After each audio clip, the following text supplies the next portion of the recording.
Bismillahirrahmanirrahim. Assalamualaikum warahmatullahi wabarakatuh. Halo bapak-bapak, ibu-ibu. Kali ini kita akan melihat sebuah video yang mana ini cukup menarik sih. Yang pertama, apakah Habib Taufik nih pernyataan ini akan meminta maaf karena dia menyebut bahwa nasab itu tidak penting ya. Biasanya kan beliau menyebut sangat penting.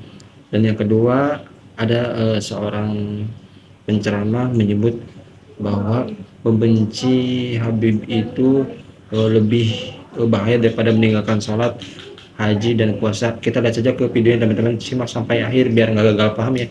Habib enggak. Cuma keutamaan itu jangan hanya dihitung dengan nasab. Nasab itu mendukung keutamaan, boleh. Ya? La fadla li arabi ala ajami wala li abyad ala aswad illa bitaqwa kullukum min adam wa adam min turab. Gak ada kelebihan itu bagi orang Arab ya, atas orang ajam, atau yang putih atas yang hitam, semuanya dari Adam, dan Adam itu dari turab. Kamu sama Abu Jahal, walaupun Abu Jahal orang Arab, ya afdol kamu karena kamu takwa, ya afdol kamu. Cuma ketika dia sama-sama takwa, itu menjadi tambahan kemuliaan. Sama-sama takwanya, maka lebih didahulukan yang sayyid daripada bukan sayyid. Atau difikirkan begitu ya, atau difikirkan begitu dalam masalah memilih imam dalam sholat, aulan nas bil imamah dan seterusnya. Nah, itu menambahi kemuliaan. Tapi tanpa takwa, tanpa Islam, tanpa iman, nggak akan jadi mulia itu semuanya, habis kok. Nah, karena itu siapakah alun nabi? Humul mu'minuna min bani Hashim wa banil Muttalib. Kalau ada bani Hashim tidak mukmin, bukan alun nabi. Bukan alun nabi. Karena gate-nya di situ humul mu'minuna. Jadi kalau misalnya ini ada yang kafir, ini ada yang murtad, sudah bukan alun nabi itu dengan sendirinya, karena gate-nya adalah humul mu'minuna min bani Hashim bin Muttalib. Paham nih ya? Allah alam. Dan ini video dari pernyataan penceramah menganggap yang tadi saya bicarakan. Kita lihat video. Umat harus cepat dijagain ini umat, agar umat ini tidak ikut celaka semuanya ya. Buya memberanikan diri, Buya memberanikan diri untuk ini. Kenapa? Kasihan, ini bahayanya lebih besar, lebih besar bahayanya ketimbang umat ini meninggalkan salat yang 5 waktu. Lebih besar bahayanya ketimbang umat ini meninggalkan saum Ramadan. Ingat. Loh, kenapa begitu? Ini berbahaya. Nasab Ba'alawi yang sudah tetap dari dulu, tidak ada seorang pun yang membatalkan. Para ulama-ulama Allah nggak ada seorang pun yang membatalkan. Para wali-wali Allah nggak ada satu pun yang membatalkan. Tiba-tiba muncul sekarang hanya satu orang dengan alasan tesis lalu membatalkan. Ini sudah disebut kiai pakai sorban, pakai jubah. Maka ini bahayanya besar sekali. Kenapa? Karena orang-orang akan mengikutinya, murid-muridnya akan mengikutinya, orang awam bisa mengikutinya. Allah, apalagi orang-orang yang pernah sakit hati oleh sebagian oknum umpamanya ya, yang mengaku ini adalah habaib, tapi ini oknum kelakuannya yang memang tidak sesuai, akhirnya merasa punya penguat, hanya ikut dalam rombongannya, ikut dalam kelompoknya, kan jadi celaka ya. Akhirnya ya, dia berbuat sesukanya. Kalau orang awam kalau ngomong dan berbuat, dia tidak ngukur agama, tidak ngukur salah dan benar, dia tidak berkaidahkan Quran dan Sunnah, akhirnya menyebar luas fitnah, ghibah. Kenapa terjadi seperti ini? Siapa ini itu kan? Ini ada orang-orang yang awam ya. Ini orang-orang yang awam, muslim, tapi muslim yang awam. Ingat, Allah akhirnya dia berkata tanpa kaidah-kaidah syara ya. Dia bikin makalah tanpa kaidah-kaidah syara.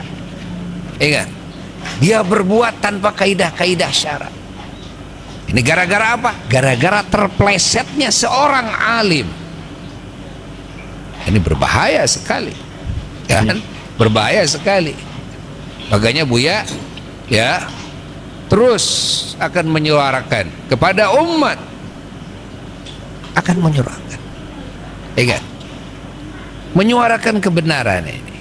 Ingat, kalau bagi orang awam gampang saja ukurannya. Jangan tesis si A, jangan. Ya, yang tidak tahu motifnya apa, jangan.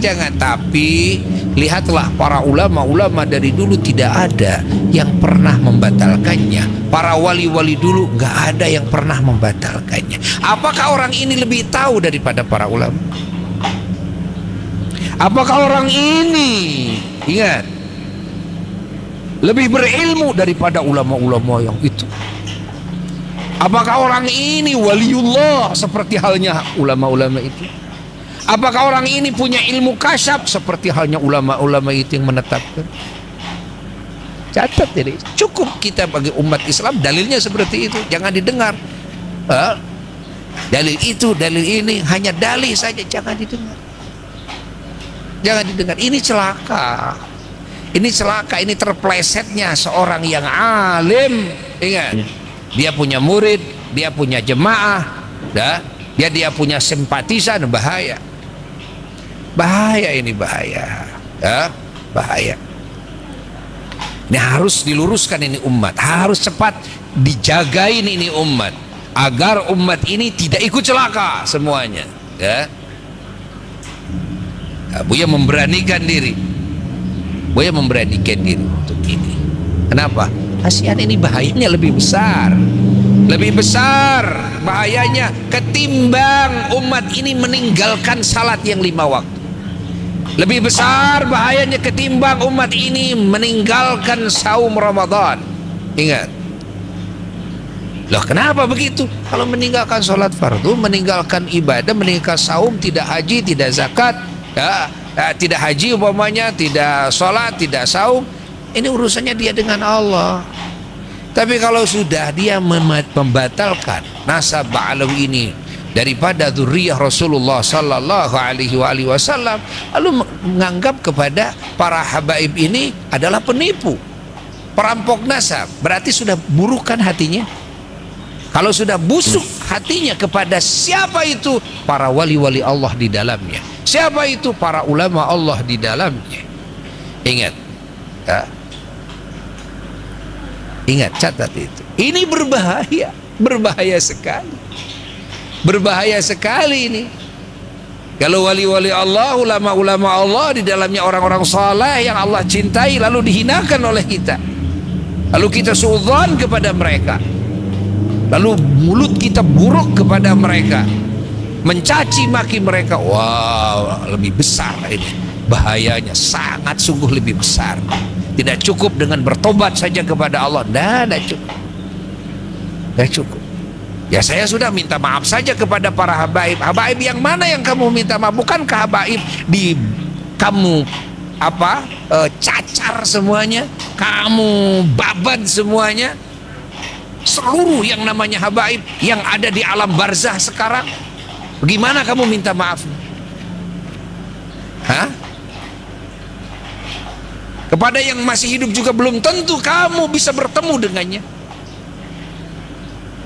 Karena yang kamu caci bukan hanya 1-2 habaib, tapi semua yang namanya habib yang kamu kenal, dan kebanyakannya yang kamu tidak kenal, kebanyakannya yang sudah wafat. Allah, ini bahaya besar ini, bahaya besar. Kalau kamu tidak sholat, kamu tidak puasa, kamu tinggal qadha, kamu tinggal tobat kepada Allah, selesai. Ingat, kamu berzina,